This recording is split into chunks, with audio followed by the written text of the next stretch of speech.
या तालुक्यामध्ये कोथरूड या गावी सन्माननीय विजय देशमुख साहेब हे प्रशासनामधून निवृत्तीचं काळ ते व्यतीत करत असताना त्या ठिकाणी एक जी काही घटना घडली ग्रामपंचायतीच्या मीटिंगमधून आणि त्यानंतर आत्तापर्यंतच्या प्रवासामध्ये संपूर्ण तालुक्याला असा अनुभव आला की या तालुक्यामध्ये सर्व प्रकारचं जे काही प्रशासन आहे, मग त्याच्यामध्ये पोलीस स्टेशन असेल, तहसील कचेरी असेल, बाकीचे सगळे जे काही सरकारी यंत्रणा आहे,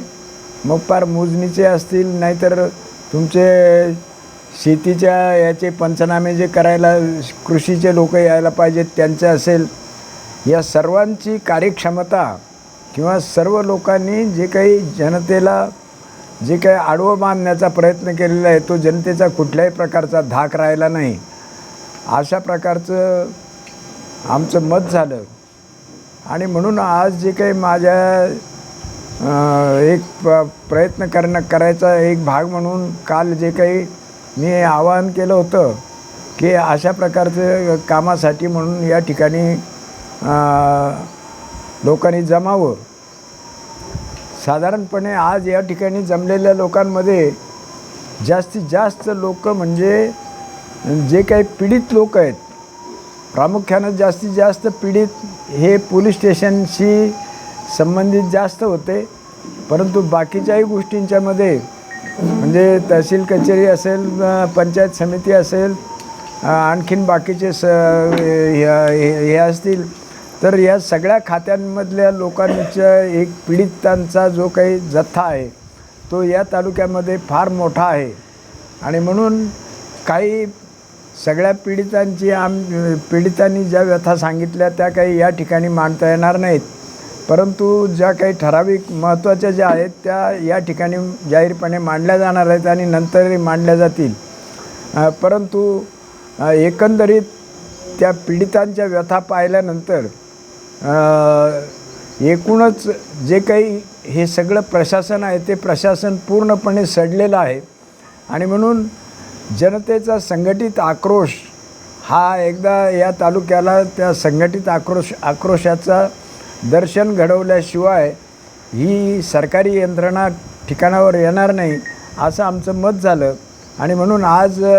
प्रातिनिधिक स्वरूपामध्ये काही पीडितांचे बाईट घेण्यात येतील आणि त्यानंतरच्या काळामध्ये कोणता गुरुवार सांगितला 7 मेपर्यंत या तालुक्यातील आम्ही आमच्या कार्यकर्त्यांपैकी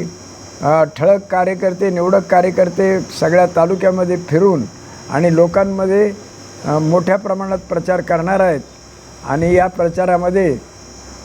या सगळ्या प्रशासन यंत्रणेला धाक वाटेल अशा प्रकारचा एक मोठा मोर्चा हा गुरुवार दिनांक 7 मे रोजी या ठिकाणी काढायचा ठरलेला आहे. तेव्हा अशा प्रकारचा प्रयत्न करण्याची आजची जी काही ही बैठक आहे किंवा आजची जी मीटिंग आहे ती ह्या कार्यक्रमाचे सुरुवात करणारी एक मीटिंग असं आजच्या मीटिंगचं स्वरूप राहील. एकंदर या जे काही या तालुक्याचं दर्शन झालं, प्रामुख्यानं त्या पीडितांनी जे काही व्यथा मांडल्यात त्या व्यथा मांडल्यामुळं या तालुक्यासमोर सगळं जे काही दर्शन झालेलं आहे ते पाहताना यांचं ऑपरेशन केल्याशिवाय, या सगळ्या यंत्रणांचं सरकारी यंत्रणांचं ऑपरेशन केल्याशिवाय म्हणजे लोकांचा धाक दाखवल्याशिवाय दुसरा कुठल्याही प्रकारचं औषध याला उपयोगी ठरणार नाही. आणि म्हणून आम्ही या निर्णयापर्यंत आलो की आपसात चर्चा करूनसुद्धा आम्ही हे ठरवलं की गुरुवारपर्यंतच्या काळामध्ये आज एक प्रातिनिधिक स्वरूपामध्ये 5 पीडितांच्या ज्या काही व्यथा आहेत त्या सांगतील आणि नंतरच्या काळामध्ये आम्ही गावोगाव फिरून आणि अशा प्रकारचं लोकांना हे सांगणार आहोत की कुठल्याही परिस्थितीमध्ये या प्रशासनावर वचक बसवण्यासाठी म्हणजे यांना वाटेल ते करून काही म्हणजे त्या काही उदाहरणं म्हणजे परस्पर काहीतरी लोक तयार होतात, एजंट तयार होतात आणि ते दोन माणसांमधलं भांडण मिटवण्याची जबाबदारी घेतात. त्या दोन माणसांना ते मिटवण्याची जबाबदारी घेणाऱ्यांनाही हिस्सा द्यायचा, अधिकाऱ्यांनाही हिस्सा द्यायचा. अशा प्रकारची एक नवी यंत्रणा आणि नवा कारभार हा या तालुक्यामध्ये सुरू झालेला आहे. आणि तो जर बंद करायचा असेल तर मोठ्या प्रमाणामध्ये आम्ही ज्या वेळेला फिरणार आहोत त्यावेळेला लोकांनी येण्याची तयारी, जे काही पूर्वी आपण पाण्याचे लढे करून आपण मिळवले असेल किंवा अनेक काही गोष्टी मिळवल्या असतील, धरणाच्या जागा बदलवल्या असतील, या सगळ्या लोकांच्या शक्तीच्या जोरावर हे आपण केलेलं आहे. तसंच